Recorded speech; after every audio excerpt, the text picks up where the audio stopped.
We're just getting started. I'll show you how I do Nepenthes cuttings. There's, different people have different methods. The method I'm showing you today is what's worked for me. And I've done research with other growers to find out what works for them, try to incorporate it into what I'm teaching you now to give you the best chance of success. So, Nepenthes are vines. So with a vine, it'll continue to grow as long as you keep it healthy. It'll just keep growing. A lot of people don't have a 40-foot space to keep a Nepenthes, so people take cuttings. And by taking cuttings, you get to propagate the plant. You've got trading material. You can put it on the auction. A lot of good benefits to propagating your Nepenthes. So before we get started, you have to know where to cut a Nepenthes.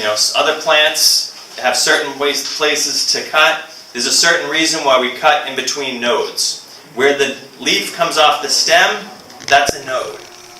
So that's a key piece of information to have for Nepenthes cuttings.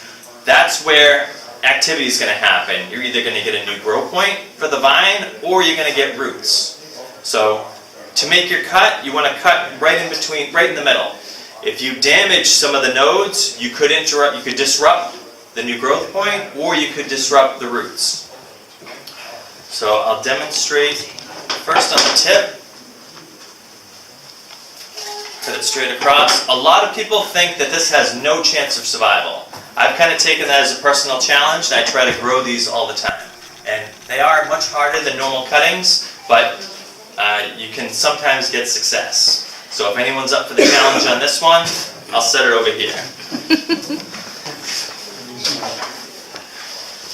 Okay, so this is where you get a good sized cutting. This happens to be a Nepenthes ventrata. It's a beginner Nepenthes. It can tolerate a lot of abuse. To have the best success, you want to have a few nodes in that cutting. You can make a one-node cutting, but it's more risky. So I would always suggest having 2 nodes if you can in your cutting, especially if you're new to propagating Nepenthes. So what we do is we try to make a clean cut across. So it looks like this. And then we try to make an angle cut at the bottom. And by kind of damaging that cut end, it exposes the inner part of that stem so that hopefully you get more roots coming out at this point. And we also do that to know which side is up and which side is down. So by having that method, flat across means it's the top. If there's an angle cut at the bottom, that means it's the bottom. If you plant a Nepenthes cuttings like this, it won't do anything. So it's good to know the top and the bottom of your Nepenthes. And because you've just robbed this plant of its stem and root system, it's going to dehydrate more easily than a normal Nepenthes would. So one trick we'll do is we'll cut back the leaves like that, so it's still going to have some photosynthesis, still going to help your Nepenthes, but what we're trying to avoid is transpiration or water escaping through the leaves. So by doing this trick, you could even do it to 2. You've got a better chance of this cutting succeeding and not losing too much moisture. So anytime you make a cutting, you're really racing against time. And so one of our slogans that we have, I don't know if anyone can remember it from our previous meeting, it's a race between what? Rooting and rotting. Rooting and rotting, right. So as you're trying to root it, it's also, you've got a greater chance of this cutting rotting. So you really want to take precaution to keep an eye on it, make sure everything's okay with it. So once we have our cutting, we've got it the same shape we like. Hopefully we did some advanced planning and have a pot ready. So this, I would label it with what the plant is. A lot of mistakes people make is not labeling their plants, thinking, oh, I'll just remember, I'll put it next to this plant with a label. And I'm even guilty of it myself, but things get moved, it'll spill over, and you say, okay, I'll remember, now it's in that far corner of the terrarium. But over time, you could lose the tag. And if you lose the identity of your Nepenthes, it makes it much more difficult to trade with people, to really know what it is for certainty, unless it's a species that you can really define by its picture. So because of this class, and we're trying to get Nepenthes for everyone, I've taken this plastic cup. piece of tape on the front with the name of the plant. So it's at least temporarily, you'll have a label for your plant, you'll know what it is. And then you take media. So what we have here is a mix of sphagnum moss, peat, perlite, cypress bark. These are all good potting mixes that are acidic and good for Nepenthes. What Nepenthes don't like is minerals. So you don't want to use regular garden soil, you don't want to use anything that could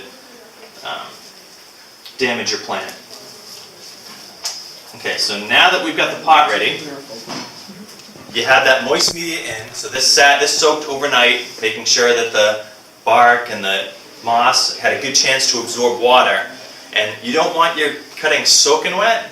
You don't really want it in water, and you don't want it too dry. What you're looking for is damp. So if you can keep it damp, poke a hole in the center. Some people use a pencil or a pen. That sets up the cutting. This is optional. This is rooting hormone. This particular brand is called Clone X Rooting Gel. Something I've been experimenting with. What you do,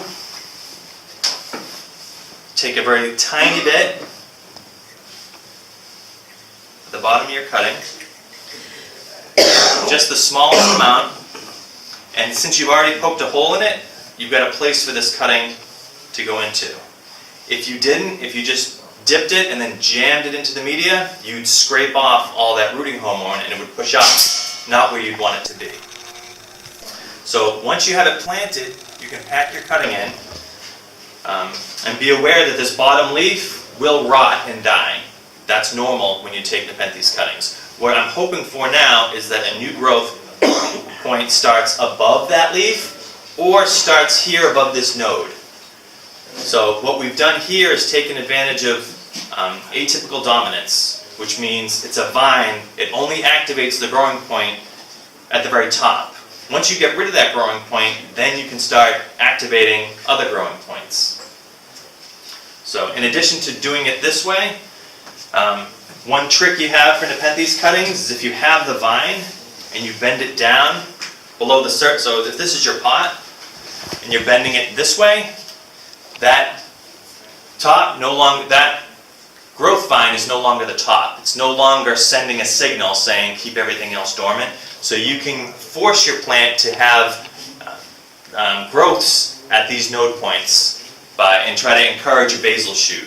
And a basal shoot is when one of these nodes activates another grow point and starts growing a whole nother plant. And cutting basal shoots versus the main vine, there's some differences to it. But with a basal cutting, you can pretty much cut the whole plant. Don't worry about the tip, and try to do the same thing you would as a regular cutting, but just leave the whole plant growing, the growth tip and all.